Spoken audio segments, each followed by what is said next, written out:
Welcome to the third week of Advent. It is Friday, December the 20th, 2024. This is the Manna at the Tap podcast provided by Tapestry Ministries, and in it we actively seek the spiritual nourishment our souls crave. Together, we explore one of the daily lectionary readings designed to be the manna which nurtures our spiritual growth and provides the sustenance our souls need. I'm Gloria, a fellow traveler on this spiritual journey, and together we share insights and interpretations from these readings that enrich our spiritual lives. The lectionary reading is Psalm 80, verses 1 to 7.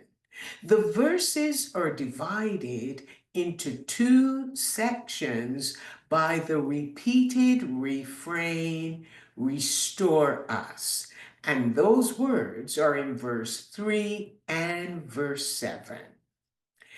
The first section, verse 1 to 3, is a communal lament and a plea for God to listen to his people's profound suffering.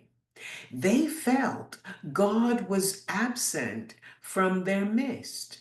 And the section closes with an appeal and a longing for God to turn his face toward his people again, rather than away from them.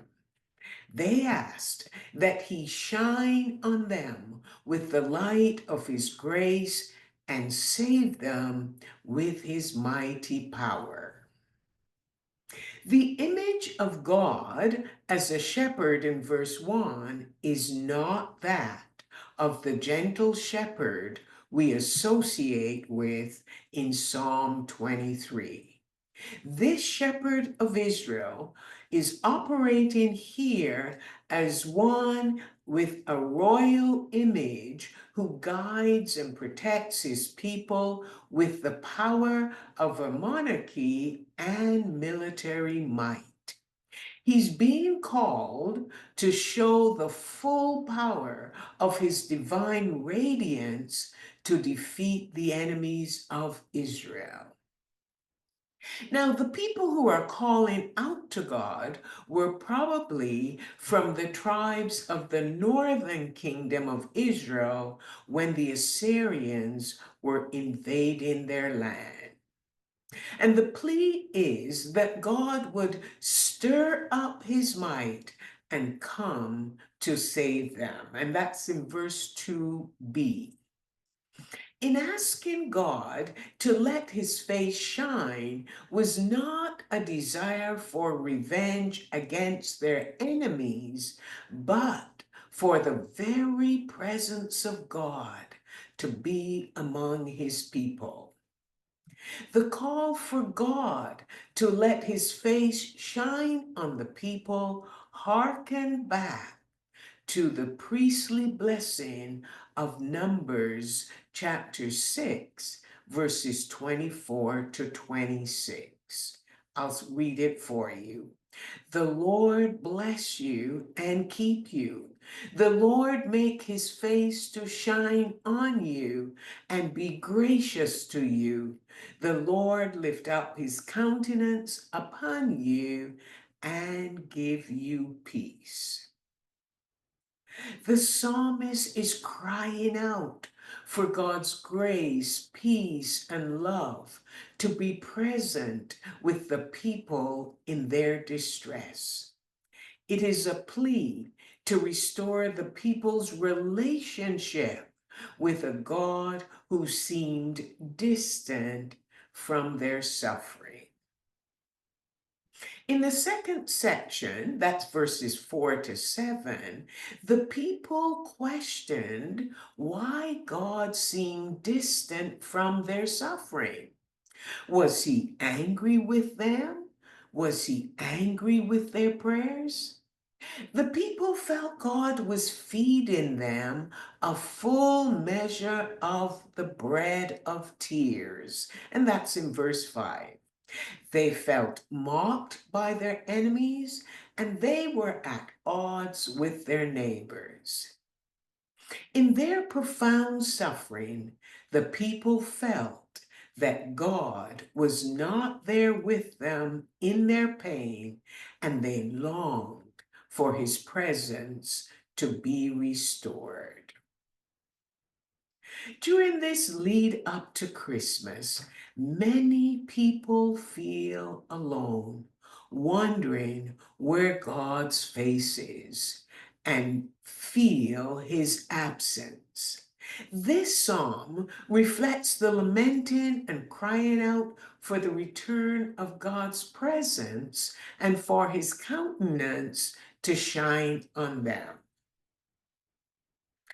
In 1744, Charles Wesley penned an Advent and Christmas carol. I think this carol can reflect Psalm 80. And these are the words: Come, thou long expected Jesus, born to set thy people free. From our fears and sins release us. Let us find our rest in thee. Israel's strength and consolation, hope of all the earth thou art. Dear desire of every nation, the joy of every longing heart. In this season of Advent, remember that God demonstrated his love for us by sending his son Jesus. Charles Wesley will continue with the second stanza. Born thy people to deliver, born a child and yet a king, born to reign in us forever, now thy gracious kingdom come. By thine own eternal spirit, rule in all our hearts alone. By thine all-sufficient merit, raise us to thy glorious throne. God listens to our prayers. He is always with us, even when he seems distant from our suffering. Let me give you a few moments to reflect on what you heard.